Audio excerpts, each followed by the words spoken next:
Merci de nous rejoindre sur le plateau de Débadoc pour parler artisanat d'art après la diffusion du documentaire Taconner, une vie pour le violon, un documentaire d'une douceur exceptionnelle, égale à ce savoir-faire précieux propre à l'artisanat d'art. Et pour en parler, j'accueille sur le plateau Léa Pack. Vous êtes maître Bonjour. artisan, ébéniste d'art et designer.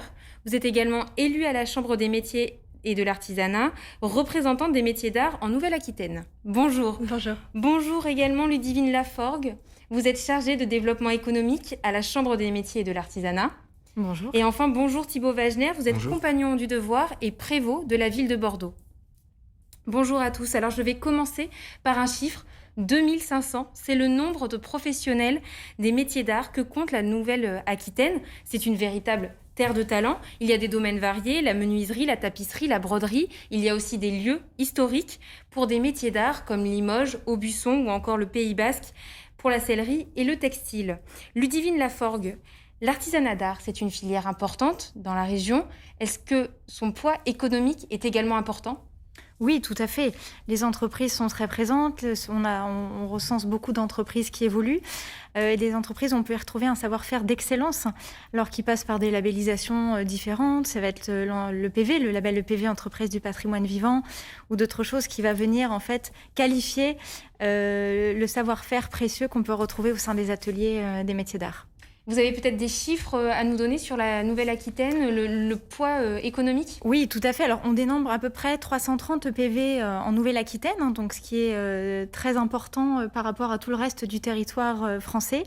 On a un beau savoir-faire qui est présent sur notre région et qui permet vraiment de valoriser. Alors, il y a de l'emploi aussi, c'est énormément d'emplois qui est généré de par les métiers d'art, même si une majorité quand même de configurations sont des chefs d'entreprise seuls dans leur atelier.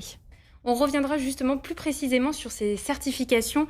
Thibaut Wagner, concrètement, comment on devient artisan d'art ?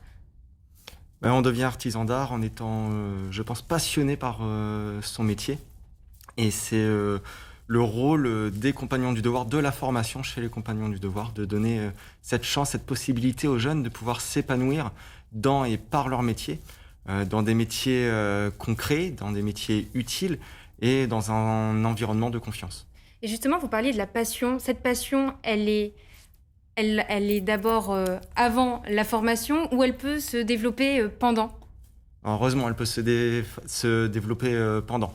On forme de jeunes hommes et de jeunes femmes à l'âge de 15 ans. On forme du CAP jusqu'à la licence, très jeune. Ouais. Donc heureusement qu'on donne la possibilité aux jeunes de découvrir le métier et par la suite que la passion arrive. Est-ce qu'il y a aussi une tradition familiale chez ces jeunes qui suivent peut-être le parcours de leur mère, de leur père ? Il y a, je pense, comme dans beaucoup de domaines, mais heureusement pas que. Léa Pack, vous êtes ébéniste d'art et designer. Est-ce que vous pouvez nous parler de votre parcours ? Mon parcours, j'ai commencé par un CAP ébénisterie. Donc j'ai fait une formation accélérée en 1 an au lieu de 2 puisque je venais du lycée. Donc, vous aviez quel filière âge ? générale, j'avais 18 ans.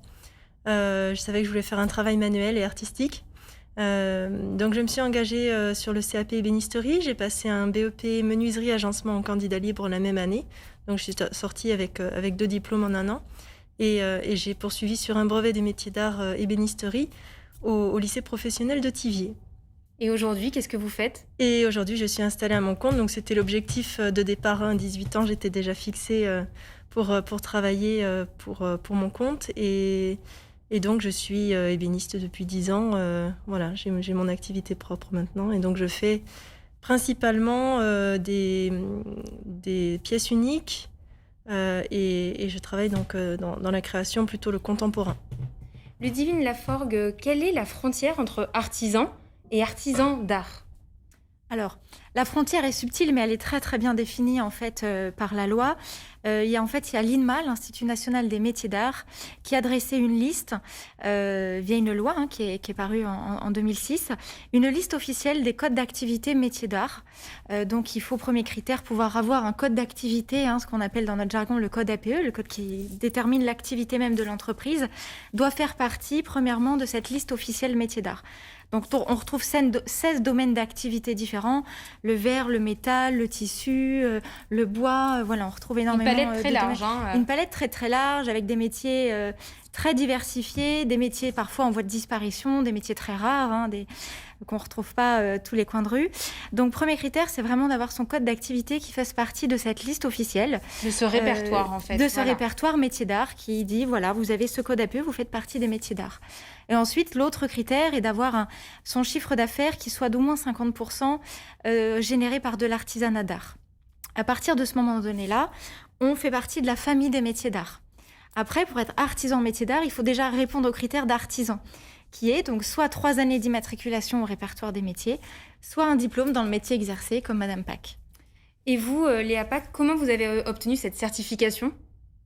C'est donc la Chambre des métiers qui m'a contactée pour remplir un dossier et candidater pour obtenir donc la certification de maître artisan d'art. Au bout de combien d'années, en fait, d'exercice ? Alors, c'est donc, il y a 2 cas de figure, soit à l'époque en tout cas, soit c'était plus de 10 années d'activité, ou alors ça dépend des diplômes et qualifications obtenus.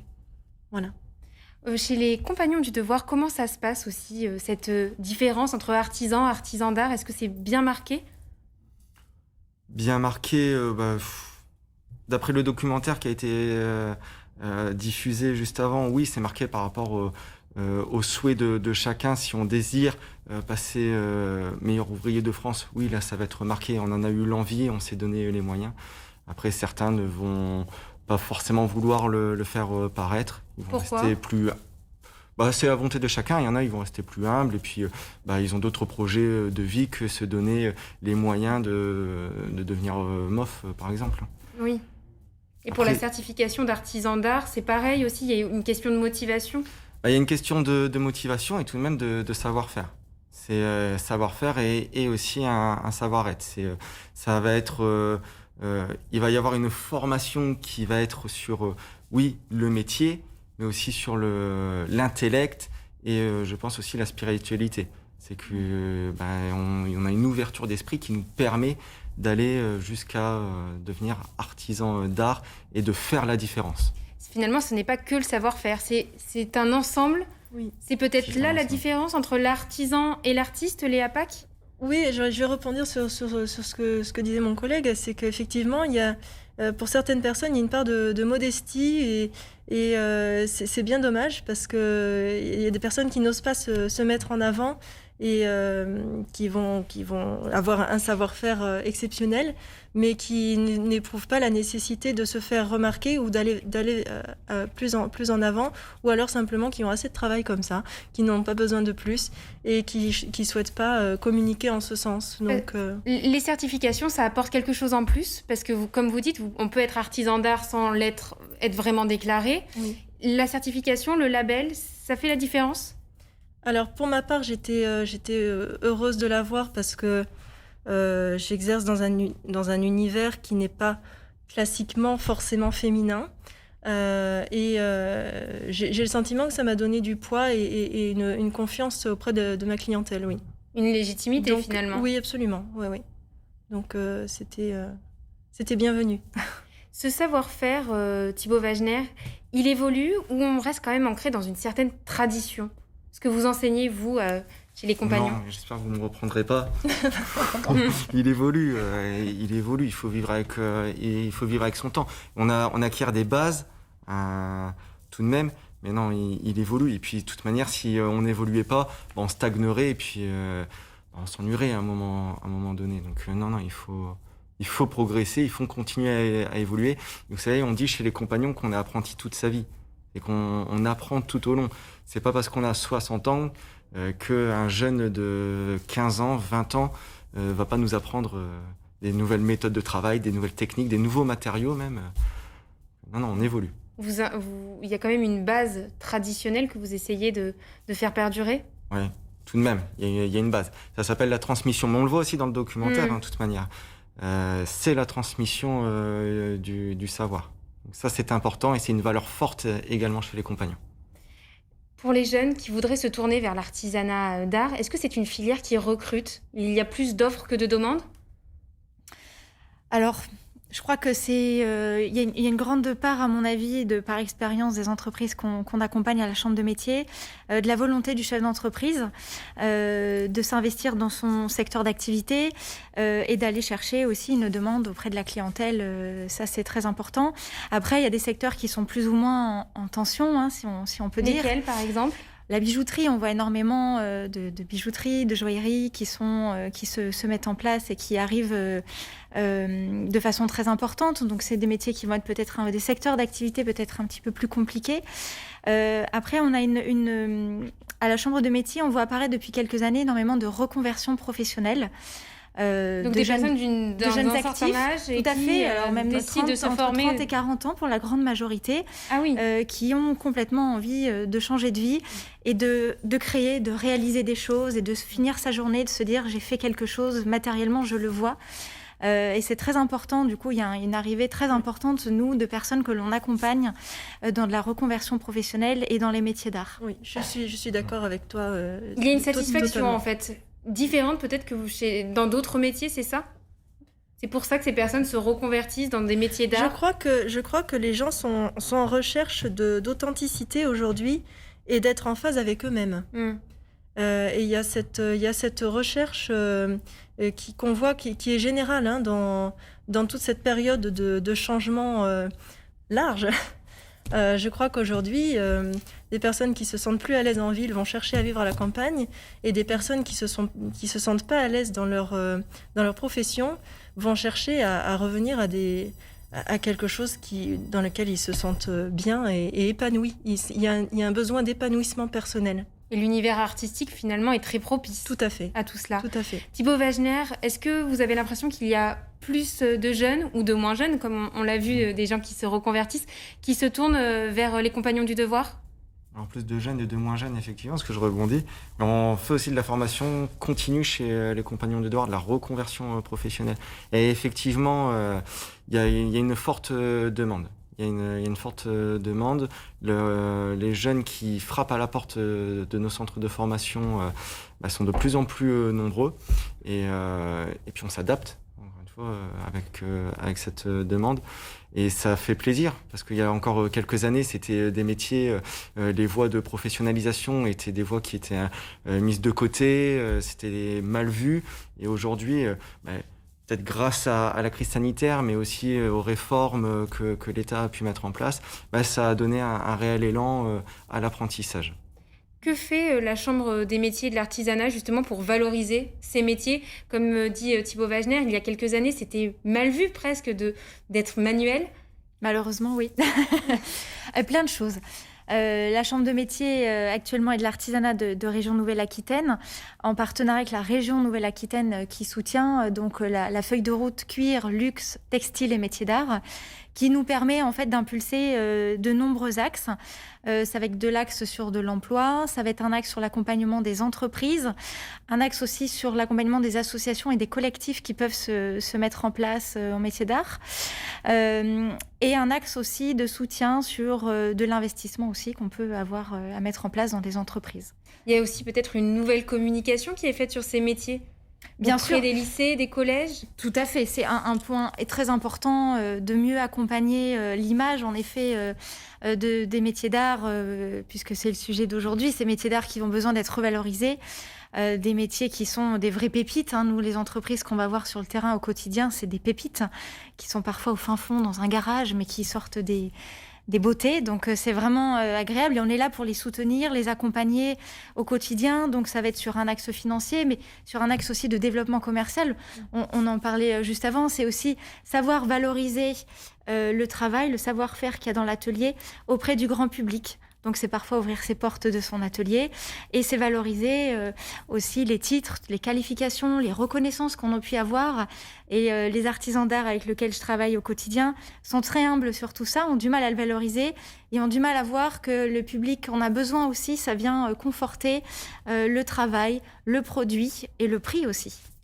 Vous êtes Léa Pack, également représentante des métiers d'art en Nouvelle-Aquitaine. Qu'est-ce que vous avez mis en place concrètement pour valoriser ces métiers ? Alors moi, c'est un bien grand mot, mais parce qu'on travaille en équipe. Hein. Bien évidemment. Mais entre autres, le maillage, on a travaillé le maillage entre artisans, puisque l'union fait la force. Hein. Et donc, par le biais notamment d'un collectif qui s'est monté, dont la marque s'appelle Érige, et dont le nom est MAP, Mobilier des artisans du Périgord. Et donc là, c'est un collectif qui s'est monté en Dordogne, qui comprend une dizaine d'artisans d'art, parmi lesquels ébénistes, tapissiers, décorateurs, sellières, nasheurs, donc le travail du cuir, le travail du métal et de la pierre également, que j'oublie personne. Il y a également un menuisier. Et pourquoi se fédérer finalement? Parce que seul vous n'arriviez pas, c'était une question économique, financière? Non, pas que. C'est très large en fin de compte, parce que se fédérer, c'est créer des liens, c'est un partage de connaissances. Ça peut être un partage de fournisseurs, de clientèle, de réseaux, un partage de réseaux. Et de se fédérer, ça permet, et puis le fait de créer une marque en collectif, donc travailler sur du mobilier en associant nos matériaux, en associant nos savoir-faire, fait qu'on développe nos compétences à travailler les uns avec les autres et permet de toucher aussi une autre clientèle. Quelle clientèle, justement? Clientèle haut de gamme. Et cette clientèle haut de gamme, est-ce qu'elle est attirée aussi par cette French Touch, ce savoir-faire français? Oui, absolument. Alors, il y a deux choses. On a le français qui va vouloir, encore une fois, revenir à des valeurs, donc faire travailler le local. Et revenir à des valeurs morales, humaines et respectueuses de l'environnement, etc. Et on a aussi le client étranger qui va avoir à cœur de choisir un produit français dans l'artisanat pour sa qualité, pour sa réputation. Les compagnons du devoir aussi mettent en avant cette French Touch? Oui, on le met en avant. D'une, parce que la formation, elle est française, elle est unique au monde. Donc oui, on le met en avant. Et puis vous avez dit l'essentiel, hein, c'est l'application de valeurs auxquelles les gens veulent revenir aussi. Parce que quand on a affaire à des artisans qui sont passionnés et puis qui sont à l'écoute de sa clientèle, ça fait la différence. Une réputation qui est internationale. J'imagine que les compagnons du devoir sont amenés à travailler un peu partout dans le monde. Ouais, les compagnons sont amenés à travailler un petit peu partout dans le monde. Bon, encore une fois, c'est à la volonté de chacun. Mais du moins, on nous donne la chance de pouvoir le faire, car dans notre formation, obligé, c'est un grand mot, mais du moins, on nous pousse à partir au moins une année à l'étranger. Pour l'ouverture d'esprit, mais également pour connaître un petit peu les méthodes de travail des autres pays sur les autres continents. Et ça, cette ouverture, on la propose aux jeunes dès l'apprentissage. Donc, ils partent en apprentissage, déjà on leur donne la chance de partir 15 jours, 3 semaines à l'étranger. Et ensuite, quand ils rentrent sur ce qu'on appelle le Tour de France, là on leur donne la possibilité de partir une année minimum, hors frontières européennes même. Et c'est une formation qui est superbe, parce que ça nous donne une chance. Moi-même, je suis parti plusieurs fois à l'étranger, je ne l'aurais peut-être jamais fait. Et aujourd'hui, je ne serais peut-être même pas prévôt, je n'aurais pas pu faire tout ce que j'ai entrepris jusqu'à présent. Sans cette formation d'excellence, on peut le dire. Sans cette formation, je l'aurais peut-être fait différemment. Mais du moins, je l'ai fait et je ne le regrette pas. Et prévôt, qu'est-ce que ça veut dire exactement? Prévôt, c'est responsable de site. Donc c'est responsable de site. On appelle un site, dans le vocabulaire, on dit une maison de compagnons, parce que mon rôle aujourd'hui, c'est de m'assurer que chacun trouve bien sa place dans une maison et pas une place. Et ensuite, c'est être certain qu'ils aient une entreprise, donc tout ce qui est relationnel entreprise, avoir des partenariats stables et m'assurer que c'est pas des entreprises qui profitent de l'image des compagnons ou alors de l'apprenti sans derrière mettre en application justement la transmission. Je rebondis sur ce que je disais sur la formation. On a une fondation chez les compagnons qui s'appelle la Fondation Coubertin. Et c'est vraiment dans le cœur du sujet d'aujourd'hui. Car la Fondation Coubertin, je vous invite à regarder, je ne sais pas si vous connaissez, c'est ouvert une fois dans l'année lors des Journées européennes des métiers d'art.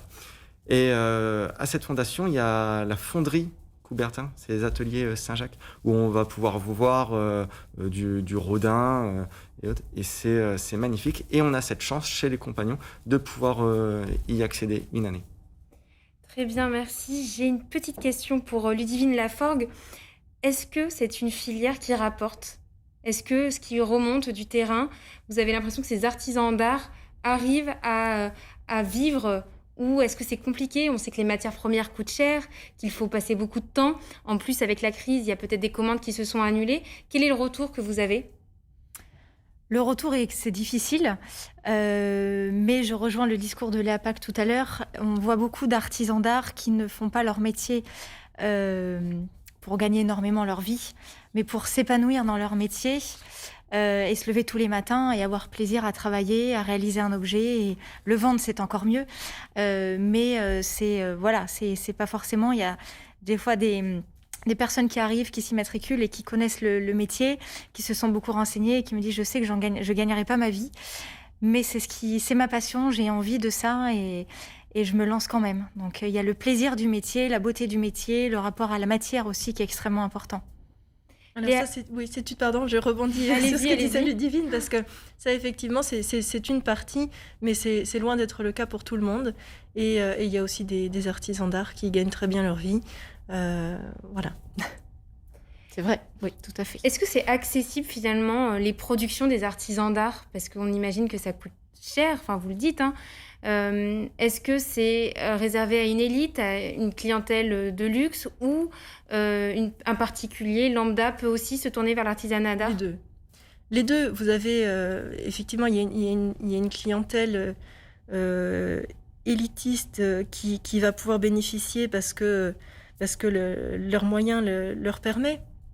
Mais vous avez aussi des gens qui tiennent à des valeurs fortes aujourd'hui et de plus en plus, et qui vont avoir un train de vie modeste, mais qui vont préférer acheter, alors je parle pour ma part, ils vont préférer acheter un meuble qui va leur durer des décennies et qui vont éventuellement pouvoir transmettre, qui même pourront transmettre, plutôt que de rentrer encore une fois dans la grande distribution et sur un produit qui ne va pas tenir de déménagement. Voilà. Ludivine Laforgue, est-ce qu'il y a justement des primes pour cette clientèle-là qui aurait peut-être envie de travailler avec des artisans d'art mais qui n'auraient pas les moyens? Non, pas directement. Après, il faut savoir aussi que l'artisanat d'art, ce n'est pas que le savoir-faire d'excellence et ce n'est pas que l'excellence non plus. On a de l'artisanat d'art aussi avec des produits qui sont accessibles pour le grand public. Donc, il faut savoir à quel type de structure on a affaire aussi, quel type de produit. Je crois que le gros du travail des artisans d'art que l'on accompagne est d'arriver en effet à transmettre aux clients pour qu'ils soient prêts et que ça puisse justifier le prix. Pourquoi c'est ce tarif-là? Très souvent, les discours du grand public, « Oh oui, mais c'est facile, moi je vais pouvoir le faire », alors que non, pas du tout. Donc il faut savoir aussi derrière pouvoir justifier le prix. Thibaut Wagner, est-ce que vous avez des exemples de projets en cours en Nouvelle-Aquitaine qui mêlent plusieurs métiers d'art? Le projet en cours, c'est le déménagement de notre site, qui là va mêler encore plus de métiers que ce qui est présent sur la ville même de Bordeaux. Et oui, le déménagement du site qui va vraiment permettre d'accueillir encore plus de jeunes, plus de métiers, 31 métiers, mais des structures du moins plus adaptées à nos valeurs et à la demande du public. Et vous avez des exemples aussi de chantiers liés au patrimoine peut-être et qui vous donnent une visibilité beaucoup plus large dans la région et même en France? Comme je vous faisais part, or dans la région même, j'ai pas d'exemple concret. N'étant pas chef d'entreprise, je vais pas parler à leur place. Et puis c'est pas une entreprise que je gère. Mais ce qui nous donne une image d'excellence et d'art, c'est vraiment la Fondation Coubertin. C'est ce qui nous permet d'avoir cette image et de faire des chantiers d'exception. Ouais. Léa Pack, est-ce que vous avez été impactée par la crise sanitaire, des commandes annulées ou reportées, ou des difficultés aussi à vous fournir en matières premières? Alors, j'ai été très peu impactée. Je dirais que le premier confinement du printemps de l'année dernière a permis à mes collègues et à moi-même de gagner en tranquillité de travail parce que le téléphone ne sonnait plus. Et donc, on a pu bien avancer dans nos travaux en cours et même créer aussi. Ça a été très propice à la création. Et puis, au niveau de l'achat de matières premières, oui, ça a été bloqué quelque temps, mais ça n'a pas été très gênant. Et au niveau des commandes, je dirais que ça n'a pas été gênant du tout, même bien au contraire, parce que les gens aujourd'hui vivent de plus en plus chez eux, il y a le télétravail, et puis ils ont envie de se faire plaisir, et donc ils se lâchent. Parce qu'ils dépensent moins, vous voulez dire, ils dépensent moins, ils voyagent moins, ils sortent moins, donc ils ont peut-être plus d'argent pour se faire plaisir avec du mobilier. Probablement, ils ont envie de se sentir bien chez eux, et encore une fois, en phase avec leurs valeurs eux-mêmes, et voilà, donc ils se font plaisir, oui. Pour ces entreprises de l'artisanat d'art, on note quand même une perte de 50% de leur chiffre d'affaires annuel à cause de cette crise sanitaire. Est-ce que vous avez des remontées de ces entreprises, de ces entrepreneurs parfois seuls, qui sont confrontés à ces difficultés ? Bien sûr, le réseau des chambres de métiers a mis s'est énormément investi depuis la crise sanitaire pour accompagner au mieux les entreprises sur le territoire. Donc on a mis en place différentes opérations. Je pense à une opération J'expose un artisan d'art, qui est une opération je suis une structure et j'accueille gracieusement un artisan d'art dans mon point de vente pour lui donner des mètres carrés du linéaire qu'il n'a plus parce qu'il n'y a plus de salon, plus de marché, plus d'événements métiers d'art, et lui permettre de lui mettre à disposition en fait une boutique pour qu'il puisse être visible. Donc voilà, ça fait partie d'un exemple d'opération qu'on peut mettre en place pour soutenir au mieux les métiers d'art et défendre les intérêts des artisans et les accompagner au mieux dans cette crise. Est-ce que ça fonctionne, là, les projets que vous avez mis en place ? Oui, ça fonctionne. Je crois dans le sens où les artisans se sentent soutenus en fait par la chambre de métier qui est à leur côté. Alors on n'a pas de baguette magique, mais on essaie de faire au mieux pour les accompagner avec différents programmes, de les accompagner sur des demandes à l'investissement, du soutien financier, du soutien moral aussi. Moi, j'ai énormément de chefs d'entreprise que j'ai régulièrement au téléphone qui ont besoin d'échanger, de comprendre qui sont et de réaliser qu'ils ne sont pas seuls, en effet, et qu'on est là à leur côté pour les soutenir. Alors, ça peut être une visite en entreprise, ça peut être les faire rentrer dans le cadre d'une opération, les accompagner pour faire une demande financière. Voilà, c'est de plein de façons. Oui, c'est-à-dire que parmi les métiers d'art, vous avez un bon nombre qui vivent essentiellement ou en très grande partie des salons et expositions. Je pense notamment à certains bijoutiers, des céramistes. Voilà, donc ces personnes-là, effectivement, se retrouvent aujourd'hui en grande difficulté puisque tout est annulé. Mais les métiers d'art qui, par exemple, ressortent de tout ce qui est, qui touche au bâtiment, n'ont pas cette difficulté-là puisque eux ne font pas de salon et donc prennent des commandes et travaillent sur chantier ou dans leurs ateliers pour livrer sur chantier. Donc au sein du secteur, il y a encore des différences et des inégalités finalement ?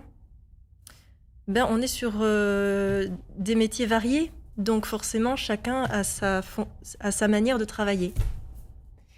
Et ce qui concerne les compagnons du devoir, Thibaut Wagner, vous, est-ce que vous avez un ressenti aussi suite à la crise sanitaire ? Est-ce qu'il y a plus de jeunes, moins de jeunes ? Est-ce que les formations sont plus difficiles parce que les entrepreneurs peut-être ne peuvent pas accueillir des jeunes en formation ?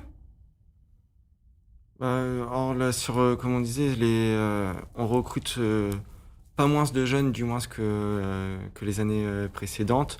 Heureusement pour nous, aujourd'hui, du moins sur le bassin bordelais et en Aquitaine, en Nouvelle-Aquitaine, on ne ressent pas de difficultés avec nos entreprises partenaires. Et je pense que ce qui les rassure, c'est effectivement l'accompagnement que l'on fait avec ces entreprises. C'est qu'une entreprise qui est en difficulté, notre rôle, c'est de l'accompagner. Elle s'est donné les moyens, elle s'est engagée à la formation des jeunes chez les compagnons. Donc on l'accompagne jusqu'au bout et heureusement, aujourd'hui, aucune entreprise partenaire n'est en difficulté. Et puis de toute façon, on avance dans le brouillard, donc je ne vais pas m'avancer sur les mois à venir. Mais aujourd'hui, touchons du bois, ça va. Est-ce que là, en ces temps de crise, on parlait tout à l'heure de l'image de l'artisan d'art. Est-ce que justement cette image, elle a évolué ces derniers mois ? Oui, elle a évolué parce qu'il y a une demande, peut-être comme vous disiez, une clientèle aujourd'hui qu'on n'avait pas avant. Et les gens se sont retournés vers des choses qu'ils n'auraient pas faites avant. Et moins se partir en voyage pour pouvoir rénover son chez-soi et rénover avec des choses, du mobilier de qualité. Et l'image aussi qu'il transparaît auprès des jeunes ou des personnes qui seraient intéressées par votre métier, vous avez aussi l'impression que ça a changé depuis ces derniers mois? Disons que la tendance, je la sentais déjà avant, mais là, ça l'a Accéléré, finalement. tout à fait. Oui, oui, ça l'a accéléré. Et les gens sont en recherche à la fois de qualité, de durabilité, de produits durables, responsables, écologiquement le mieux possible, et puis faire travailler l'humain plutôt que les machines. Donc une nouvelle clientèle qui se tourne à vous, en fait, par Tout à fait. curiosité peut-être, et puis aussi par rapport à ces nouvelles aspérités dues à la crise sanitaire, c'est ça? Oui, moi je dirais que cette période est pas du tout négative pour les métiers d'art, bien au contraire. Tant qu'on arrive encore à pouvoir honorer ses commandes et aussi remplir Après, les carnets il faudra de... embaucher, ça sera une bonne nouvelle. Mais en tout cas, l'image, elle reste une belle image, et même elle devient de plus en plus rayonnante.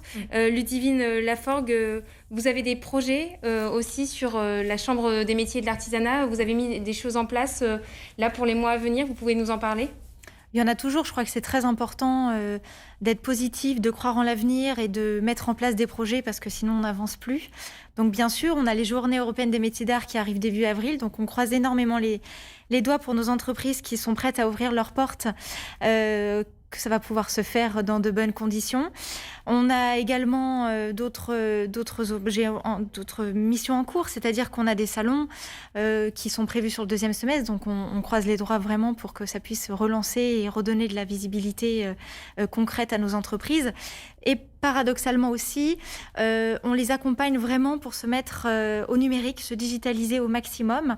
Mais il faut laisser du temps, autant au grand public qui va avoir aussi besoin de temps de consommer d'une nouvelle façon et de consommer différemment, et autant aux chefs d'entreprise, pour certains d'entre eux qui n'étaient pas forcément prêts ou qui veulent aller encore plus loin, qui avaient un site qui était uniquement vitrine et qui veulent le booster pour que celui-ci puisse vendre des produits. Donc ça aussi, on accompagne nos entreprises sur cette partie numérique qui est un point d'ancrage. C'est un impératif, c'est devenu finalement un impératif pour les artisans d'art aussi. Oui, ils doivent se mettre au numérique pour... Tout à fait. Pour certains, on pouvait encore se poser la question de se dire, il y a peut-être un petit peu de temps, vu la filière, vu la clientèle, la typologie de la clientèle, on n'est pas forcément obligé. Là, je crois, depuis mars 2020, c'est une obligation, c'est un impératif au moins d'avoir une présence digitale. On n'est pas obligé d'aller jusqu'au bout et jusqu'à l'ultime de pouvoir vendre directement en ligne. Et ça, on accompagne aussi nos artisans. On accompagne aussi avec un site métier d'art régional qui donne de la visibilité, qui référence sur un annuaire les artisans d'art pour leur donner encore plus de visibilité et des liens directs sur leur présence Internet. En tant que représentante des métiers d'art en Nouvelle-Aquitaine, quel avenir vous destinez à cette filière ? Moi, je suis d'un optimisme en C'est bien, général, il en faut. mais là, il y a toutes les raisons pour l'être optimiste vis-à-vis des métiers d'art. Oui, on a vraiment toutes les raisons de l'être, là. Si vous avez un conseil à donner à un jeune ou un moins jeune qui a envie de se lancer dans un métier d'art, qu'est-ce que vous lui diriez ? Je lui dirais que dans n'importe quel métier, d'ailleurs, il faut sentir qu'on a envie de faire ça. Et à partir du moment où l'envie résonne en soi à 100%, eh bien, il n'y a plus d'obstacles. Ou du moins, les obstacles, on sait les dépasser. Et c'est ce qui fait qu'on fait des heures sup au départ. C'est ce qui fait que quand on se blesse, on recommence après et on y arrive. C'est ce qui fait qu'on a la volonté et c'est ce qui fait qu'on arrive à la réussite. Est-ce qu'il y a des personnes qui viennent vous voir et qui sont intéressées par ce que vous faites ? Très souvent, j'ai beaucoup d'appels, oui. Et notamment beaucoup en reconversion ou dans l'optique de changer de métier et qui s'interrogent, soit qui n'osent pas passer le pas, soit qui ont passé le pas mais qui cherchent du coup à travailler, se former un petit peu plus. J'ai effectivement beaucoup de demandes en ce sens, oui. Thibaut Wagner, un conseil aussi à donner à une personne qui voudrait se tourner vers l'artisanat d'art ? De ne pas hésiter, de se lancer peut-être dans un premier temps au travers quelques stages. Pas des stages de 15 jours, 3 semaines, mais peut-être 2-3 jours. C'est possible au sein des Compagnons du Devoir de faire un stage d'observation finalement ? Difficile, on n'a pas les entreprises dans nos centres, alors il faut aller taper à la porte des entreprises. Aujourd'hui, il faut oser. quelqu'un de passionné. S'il y a un jeune qui vient en entreprise demain, juste 2-3 jours, qui me demande, je peux observer, enfin, il va pas me mettre en difficulté. Donc, au contraire, je vais lui dire, viens avec joie. Et puis, si j'arrive à lui donner l'amour du métier pour que demain, il puisse se lancer, je le ferai. Et vous, Ludivine Laforgue, un conseil pour les futurs entrepreneurs, artisans d'art? De bien préparer son démarrage d'activité. Très souvent, on en a qui se sont lancés du jour au lendemain. Au-delà de la partie technique du métier, nous, on forme et on accompagne au métier de chef d'entreprise, qui est une partie difficile et que souvent, on a un petit peu moins envie parce que c'est pas le cœur de métier. Donc, de ne pas hésiter à franchir la porte de la chambre de métier. On est là pour accompagner le chef d'entreprise sur tout le processus de la vie de l'entreprise, que ce soit de la partie création ou jusqu'à la transmission de l'entreprise après, dans un second temps. Léa Pâques, un dernier mot sur l'artisanat d'art. Vous, vos projets qui sont en cours, quel est le sentiment après toutes ces discussions, tous nos échanges, le visionnage également du documentaire? Un mot pour résumer l'artisanat d'art? Un seul mot? Un seul mot, c'est difficile. Un seul mot. Moi, je vois les métiers d'art briller aujourd'hui. Très bien. En tout cas, merci beaucoup. Merci à tous d'avoir participé à ce débat. Merci à vous de nous avoir suivis. Je vous retrouve très bientôt pour un nouveau numéro de Débat Doc. À bientôt.